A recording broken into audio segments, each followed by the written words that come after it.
suggestion has been labored over these many days that every character, symbol, and archetype in every story represents an aspect of our self, and that we have within us mandala, crucible, a vessel that contains not only all the aspects of our personal psyche, but all the sacred characters, symbols and archetypes of the ages.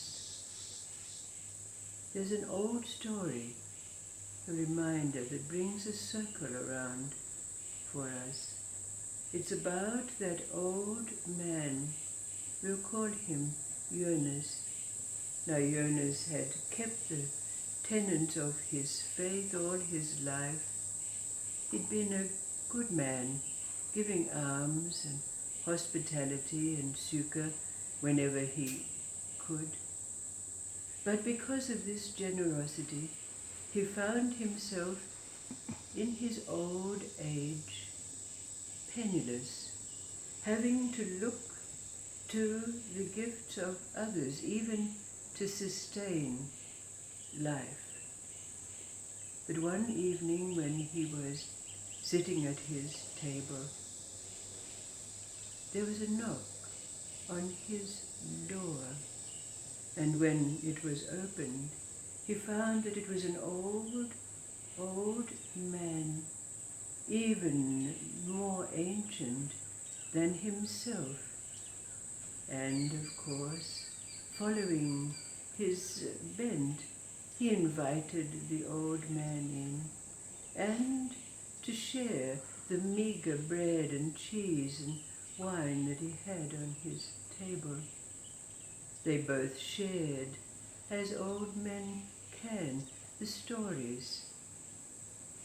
And then the old man was invited to stay for the evening. But in the morning, when the old visitor was taking his leave, when he was standing outside the door, he handed to Yonas his staff, a piece of wood that he had leant on as he came to the door. And then he left, not to be seen again. But Yonas found in the following days that one day he was out and about when the staff that he had begun to use every day got stuck in a crevice in the road. And when he bent down to release it, he found that beneath it was a silver coin. So he was able to sustain himself and also to give largesse to others, to pay back those who had given him alms. And another incident was that it came about that the town was besieged by a group of robbers. And Yonas, with his staff, was able to beat off the robbers single-handed. Well, after these incidents, Yonas had the realization that it could only be that the old man who had visited him was none other than Elijah the prophet of his faith. Now, as it came about, the people of the town were greatly grateful to Yonas for what he did to save their town from these marauders. So they took up a collection to fulfill a desire that he had made known to everyone, that he longed to return to the Holy Land.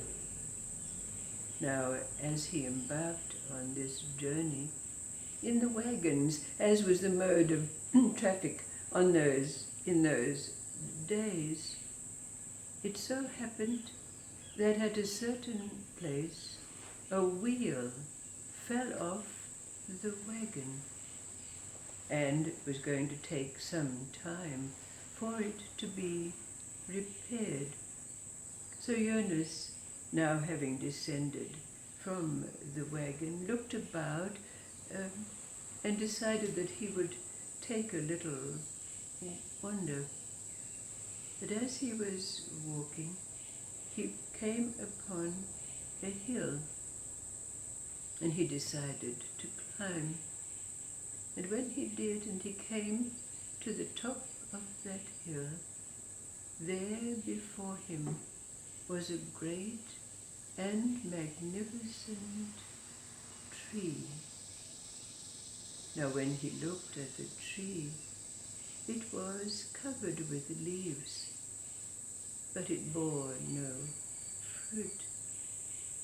But as he gazed up into its branches, he noticed that there was one limb of that tree which had a jagged, broken edge.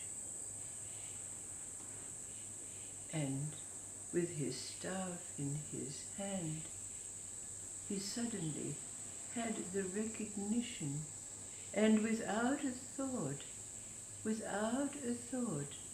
he lifted up his staff, and immediately it adhered to the broken limb of the tree, and suddenly, before his very eyes, the tree bore an abundance of fruit. He descended the hill to end the story, and the wagon was fixed, and he found his way indeed to the Holy Land. When he arrived there, suddenly there fell at his feet a leaf, and when he picked it up, he knew that it was a leaf from that tree. He lived a long,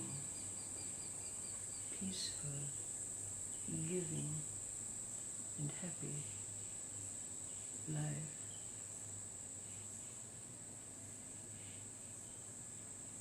It's not usual to interpret these stories, as you well know, but it must be said that the staff is a symbol that is in many stories.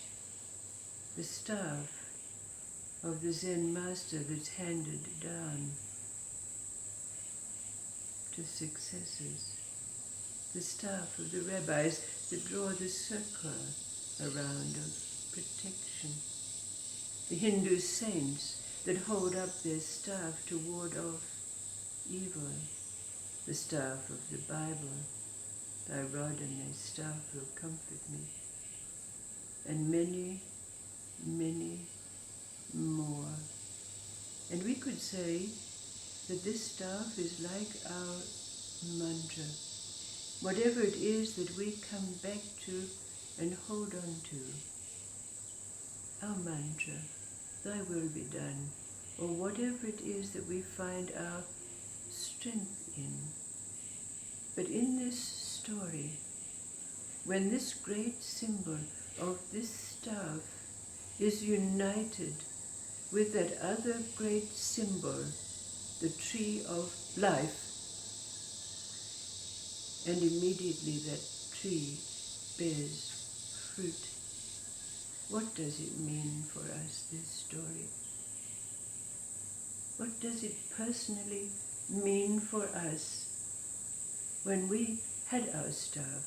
We've claimed our staff, whatever it might be, the words of a Hafiz or a Rumi, or that mantra that we found inside ourselves. But what does it mean when we unite that staff